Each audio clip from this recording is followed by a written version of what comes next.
Փետրվարի 21-ից Հայաստանի ազգային գրադարանում մեկնարկած Մայրենի լեզվի միջազգային օրվան նվիրված միջոցառումների շրջանակում գրադարանը նախաձեռնել է նաև մի ինքնօրինակ ցուցադրություն, որը ոչ միայն ներկայացնում է երկրի թիվ 1 գրադարանի հավաքածուների հարստությունը, այլև յուրօրինակ քաղաքակրթական ցուցանիշ է, քանի որ մեկ ցուցադրական նախագծում միավորել է աշխարհի 100 լեզուներով գրականություն։ Հայաստանի ազգային գրադարանի տարբեր ֆոնդերում պահվում է 103-ից ավելի լեզուներով տարբեր գրականություն։ Նոր ցուցադրության շրջանակում ներկայացված են ինչպես այսօր ամենագործածական լեզուները, այնպես էլ մոռացված կամ ամենափոքր աշխարհագրություն ունեցող լեզուներ, ինչպես ուրդու, թելուգու, սուահիլի, քեմերերեն, արամեերեն, աքադերեն, զենդերեն, ուйղուրերեն եւ այլ լեզուներ։ Փետրվարի 21-ը եւս մեկ առիթ է մեր լեզվական ինքնությունը վերստին արժևորելու համար, փաստում են նախաձեռնության հեղինակները։ Մայրենի լեզվի օրը կարելի ասել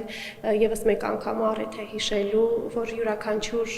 ժողովրդի ազգի դիմագիծը իր լեզուն է,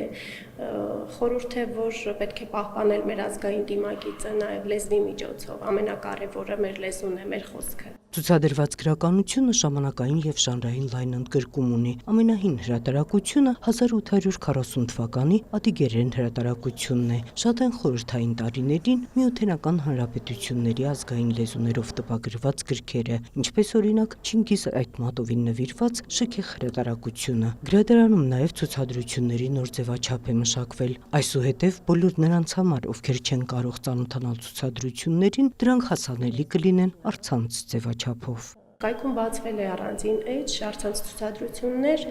որտեղ յուրաքանչյուր գրքի շապիկին նկարին կից դրվում է նաև էլեկտրոնային պատվերի առցանց հղումը։ Եթե կան գրքեր, որոնք արդեն ունեն թվայնացված տարբերակներ, դրվում է թվայնացված տարբերակի հղումը, ավելի հեշտացնելով, հասանելի դարձնելով ընթերցողներին մեր գրականությունը, հարուստ ժառանգությունը, տպագիր ժառանգությունը։ Նոր ցուցադրությունը կգործի մինչև մարտի 1-ը ազգային գրադարանի թամանյանական մեծ ցուցասրահում, բայց հասանելի կլինի նաև առցանց ձևաչափով։ Նունե Ալեքսանյան, Էդգար Դավթյան, լուրեր։